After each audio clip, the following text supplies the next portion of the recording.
Hello and welcome. You're watching UTV Live at 6. Good evening. These are the stories making the headlines. Fiscal headroom or economic head wreck. We bring you analysis of the Chancellor's budget.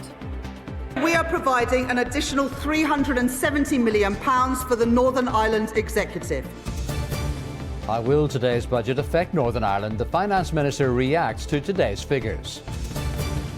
And more arguments at Stormont over the vandalism of a portrait of a former DUP Lord Mayor in Belfast City Hall last year. Also tonight, we are giving you an exclusive look at the iconic Bessbrook Mill as its future is being reimagined again. And after a cloudy and damp day, we have strengthening winds pushing through tomorrow. I'll have all of the details later with the forecast.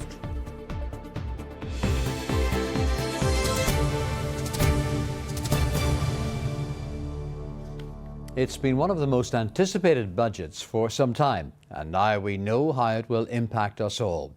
Northern Ireland will receive an additional £370 million, the Chancellor told the House of Commons, and thousands of children in poverty are set to benefit from the scrapping of the two-child benefit cap. But with a fiscal black hole still to fill, there are a series of tax-raising measures which will raise £26 billion. With income tax thresholds frozen until 2031, many more people are set to pay more in the coming years. Our economics correspondent, Jordan Moats, has been following today's events. A pause on the steps of number 11 is a moment of calm for the Chancellor. Is Christmas cancelled? What Rachel Reeves has inside this famous red box will determine how much money we all have in our pockets. Given the rumours and rollbacks in recent weeks, this was her moment. Or was it? I call the Chancellor of the Exchequer. Much to the annoyance of the government, the Office of Budget Responsibility published their full analysis an hour before the budget began, forcing the Chancellor into making an angry statement before she spoke. Amid all the other announcements today, the government says Northern Ireland will get more money. The benefits of investment and growth must be built and felt in every part of our United Kingdom. So we are providing an additional £370 million for the Northern Ireland Executive. In Northern Ireland, I am providing £17 million to support businesses and strengthen the UK internal market, and backing advanced manufacturing through the Northern Ireland Enhanced Investment Zone. There was one announcement which got a massive cheer in the Commons. Fully costed and fully funded, the removal of the two-child limit in full from April.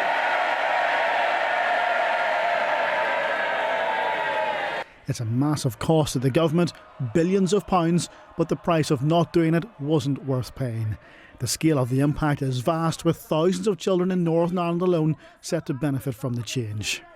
This affords the budget for the Northern Ireland Executive to take through the scrapping of the two-child benefit cap, which means that 48,300 children in April will benefit from increased access to welfare.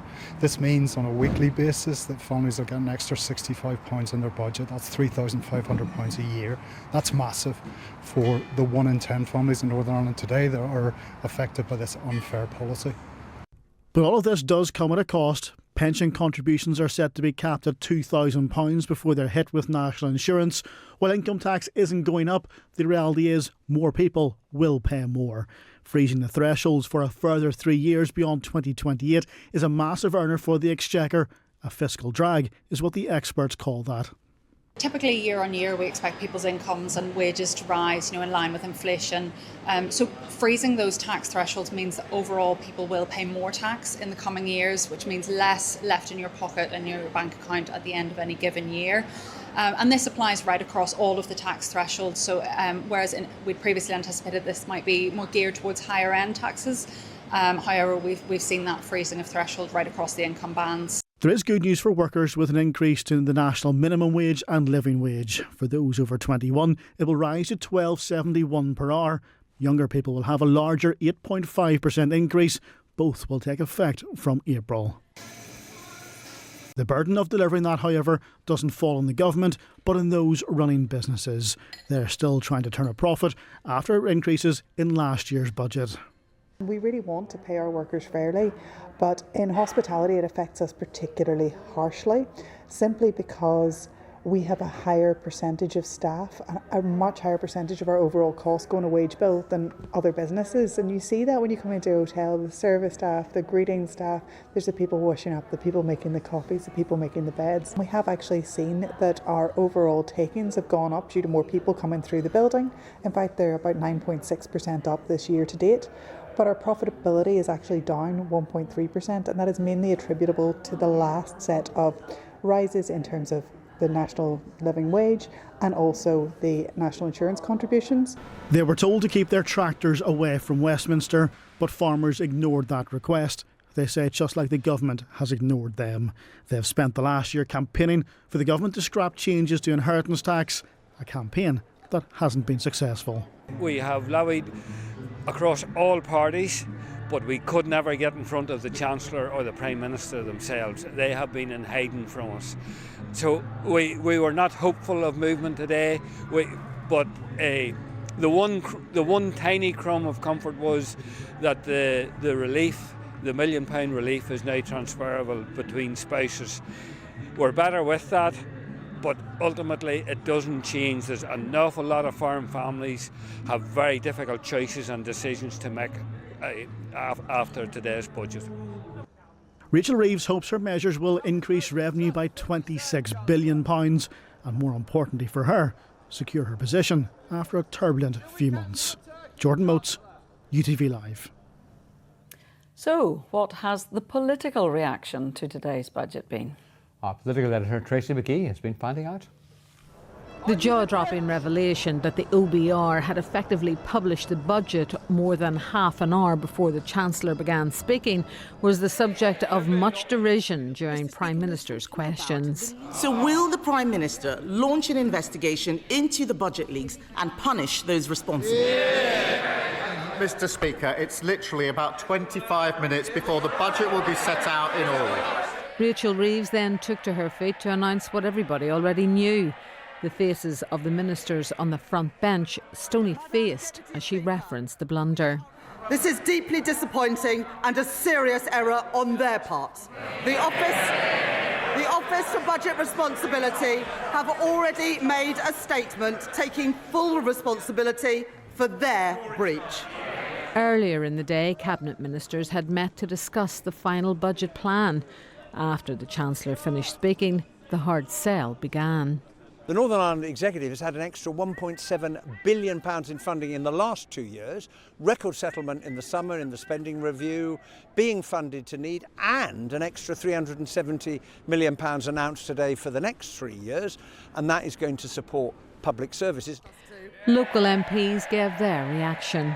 There are some good things in this budget, and it will take time to establish exactly whether they apply to Northern Ireland or not. I think WASPy women will be disappointed today. I think farmers will be disappointed today. There were many people out in Whitehall this morning campaigning one last time for their issues, and yet the Chancellor remains silent. We know that there were pressures, but it provides at least some clarity.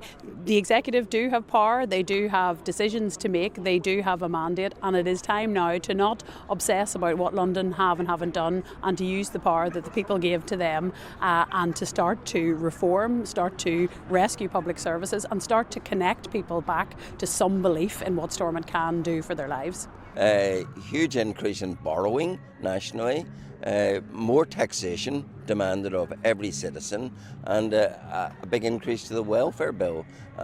So I don't think those are good things nationally. Provincially, for Northern Ireland, really no good news in this budget. After crunching the numbers all afternoon, the Finance Minister gave his reaction an hour ago. In terms of the additional funding for the Executive, all additional funding is welcome. However, the £370 million over resource over 3 years and capital over 4 years is insufficient. This budget has been trailed and changed, even U-turned on before it was published. Announcing the budget is a set-piece moment for a government, but this one had the whiff of chaos about it. This is a government with a history of changing its mind in the face of adversity. Questions will now be asked about how many of these announcements will actually become reality once the public and political debate gets underway. Tracy McGee, UTV Live. A short time ago, I spoke to the Finance Minister, John O'Dowd. Minister, the Chancellor is giving Northern Ireland £370 million. Now, you're very clear this is insufficient. What does that mean for finances here then?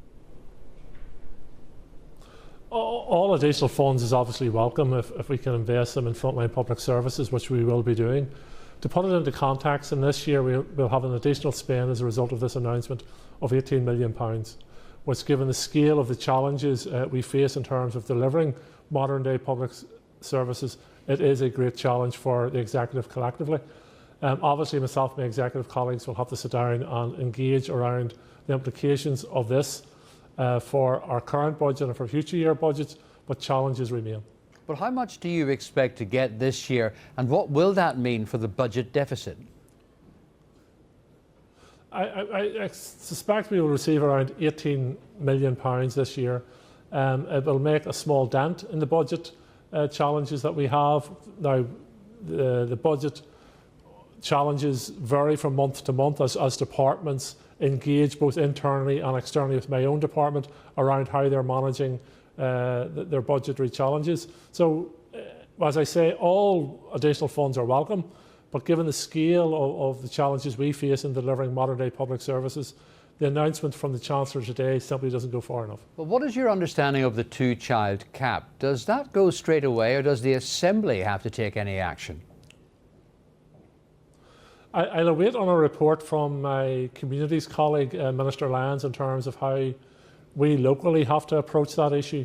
I think it's a welcome announcement from the Chancellor that the two-child cap is now going to be removed. It lifts here thousands of children out of poverty, and it is the right thing to do.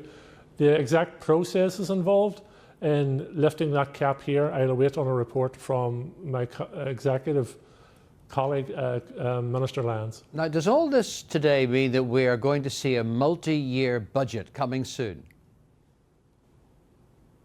I'm preparing now a draft paper for the Executive in relation to a multi-year budget. The final part of the equation was the Chancellor's announcements today.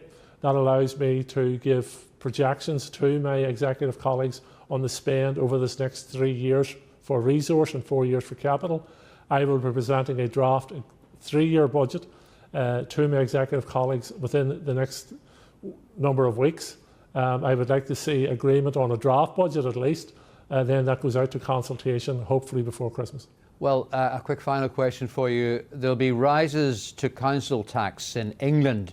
Does that increase the pressure to raise revenue here?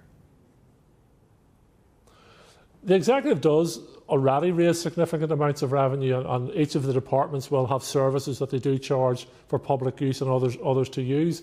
The main revenue raising mechanism we have is our rates, and we raise currently around £1.6 billion in rates annually. I will be bringing proposals to my Executive colleagues as part of the three-year budgetary process as to how we should approach rates in future years. For now, John O'Dowd, thank you very much. With me in the studio is Jordan, and Tracy joins us from Stormont.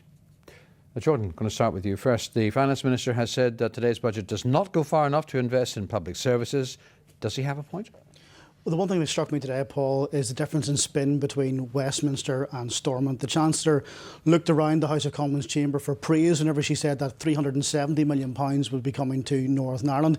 That money is all going to be backloaded. In other words, it's going to come in future years. So it's not coming in this particular financial year. Because whenever Stormont crunched the figures, they came out with, as you heard the Finance Minister say there, a figure of £18 million for this financial year. A paltry £18 million by comparison to the £400 million black hole that the Stormont Finances has in this particular year. So that doesn't even touch the sides of what Stormont really needs to fill that black hole.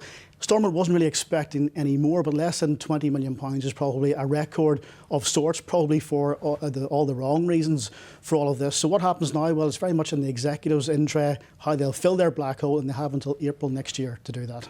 Tracy, the way that the budget was announced today took everyone by surprise. Some would say it was chaotic.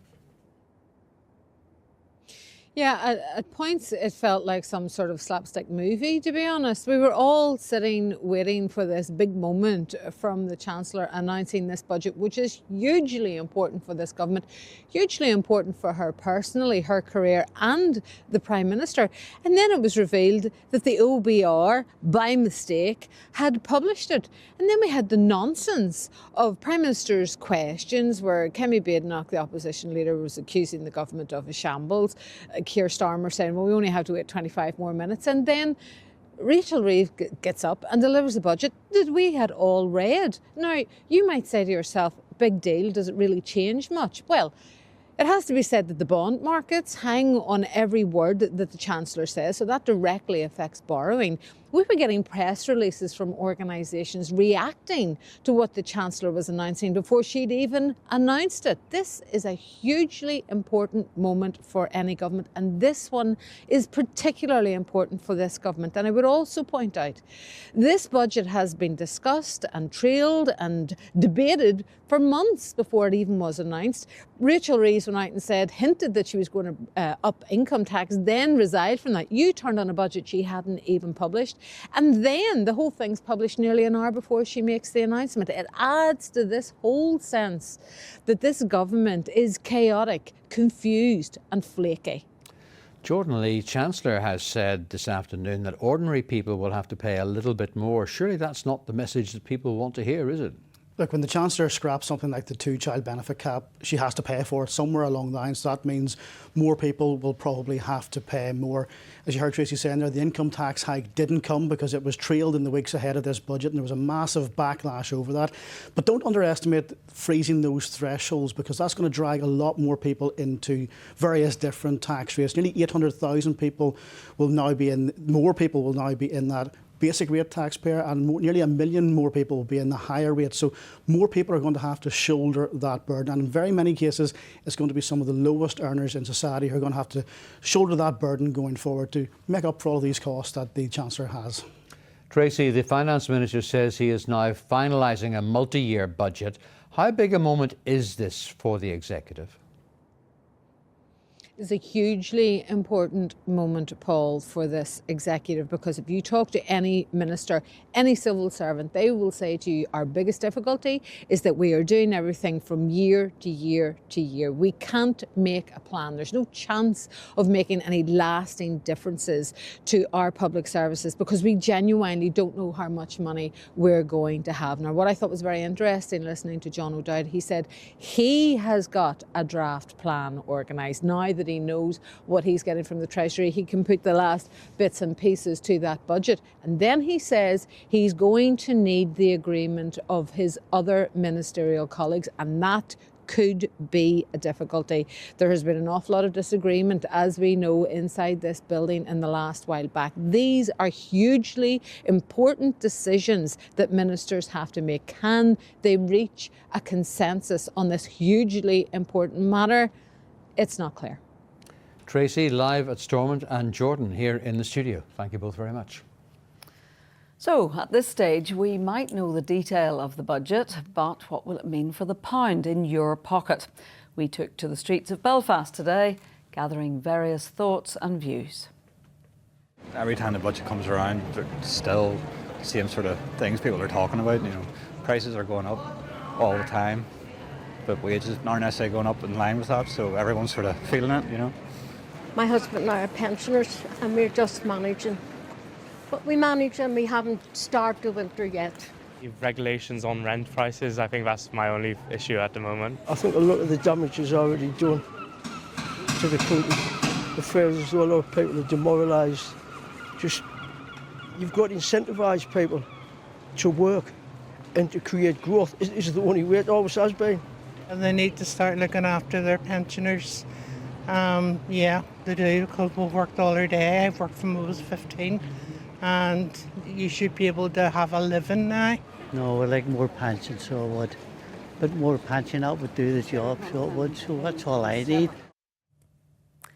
It's time now to look at the headlines making tonight's ITV news at 6:30. And here's Lucrezia Milarini. The Chancellor's new budget, will it make her or break her? Billions in tax rises, but the income tax threshold freeze remains and the two-child benefit cap is scrapped. We'll take you through all the analysis and answer your questions. Plus, a former Marine pleads guilty to injuring 29 people when he drove into crowds at the Liverpool Victory Parade. Join me for those stories and more at 6:30. A Unionist Assembly member sitting on a Stormont committee has publicly named the son of a Sinn Féin MLA as the person they claim was investigated after the portrait of a DUP Lord Mayor was vandalised. It's been a source of increasing political tension after the Public Prosecution Service said no one would be prosecuted for the damage done to the painting at Belfast City Hall. Gareth Wilkinson reports. The committee for the Executive Office sat this afternoon and proceedings were overshadowed from the very start by the row over the damaged portrait.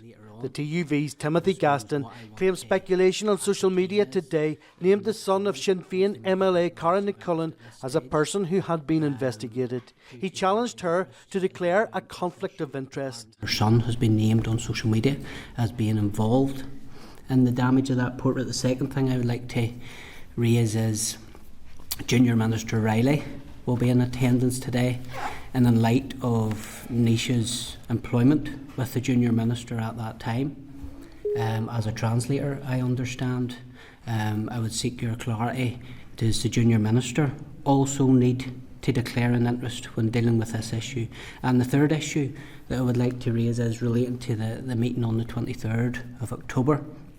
If indeed what we read online is true, and it is Miss Cullen's son that was involved in that, we had a discussion in here where it was raised by Harry Harvey, and indeed Carl interjected in that discussion.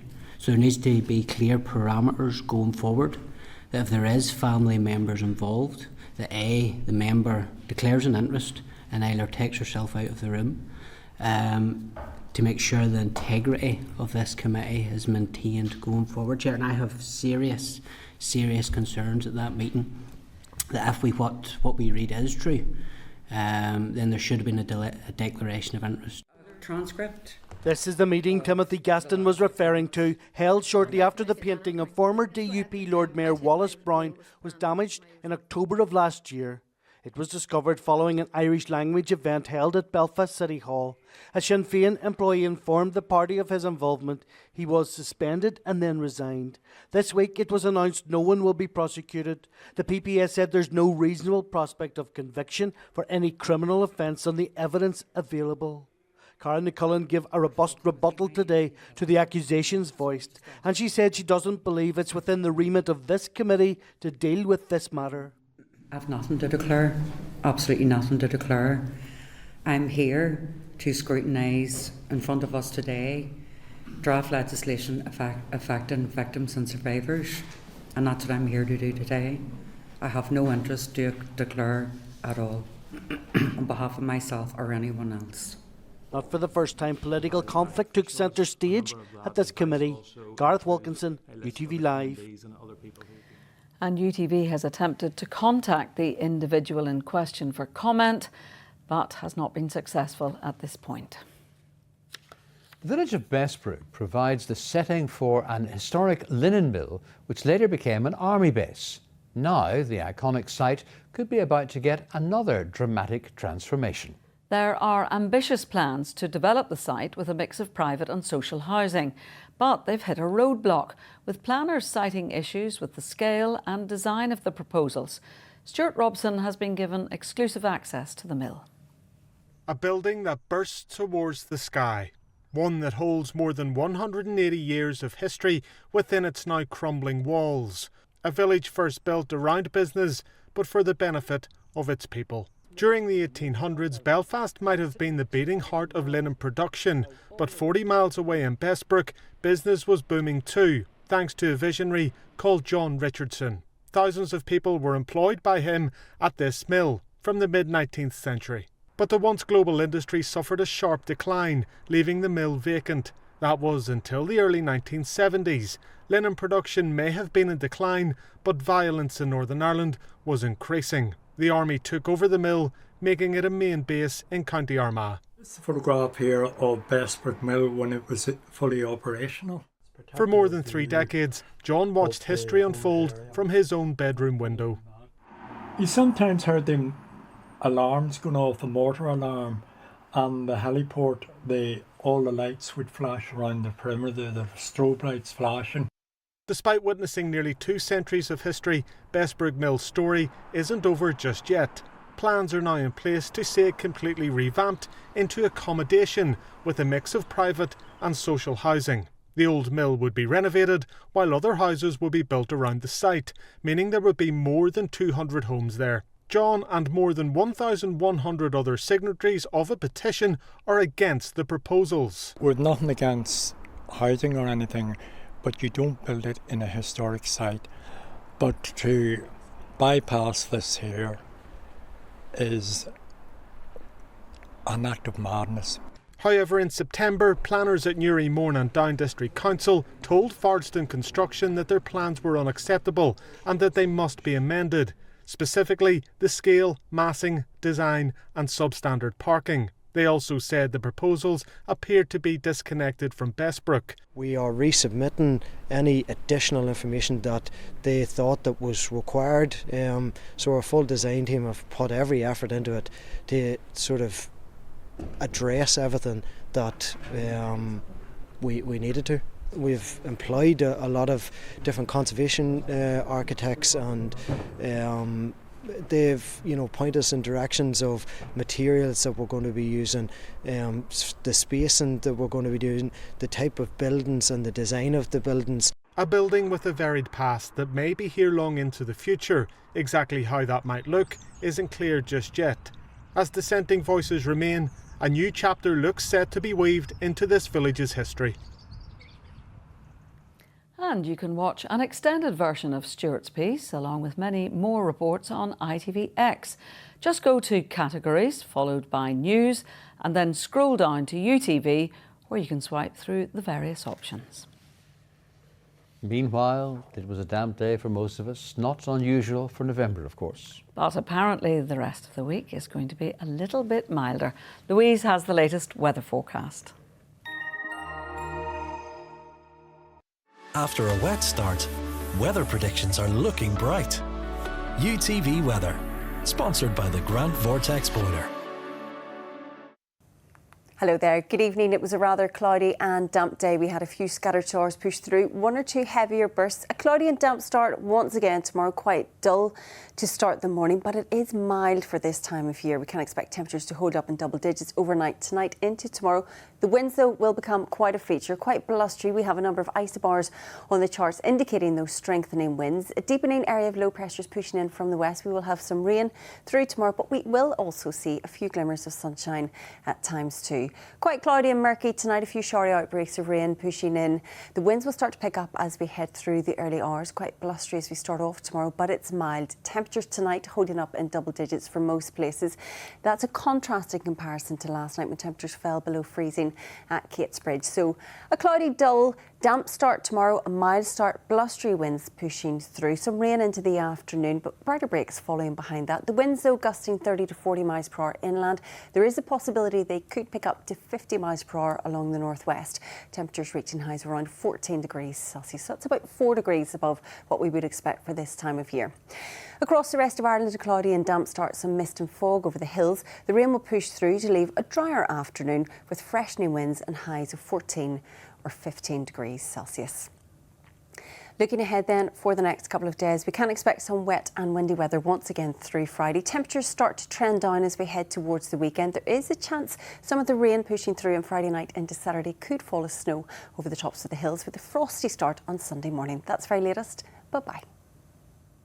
UTV Weather, sponsored by the Grant Vortex Boiler. Well, that's about all we have time for this Wednesday, the 26th of November, a very busy day with the Chancellor's budget. Paul will be back with the late bulletin at 10 to 11. That's a little bit later tonight because of I'm a Celebrity. Now, the ITV News continues with Lucrezia, Rose from me and all of us in Belfast. Have a very good evening. Good evening.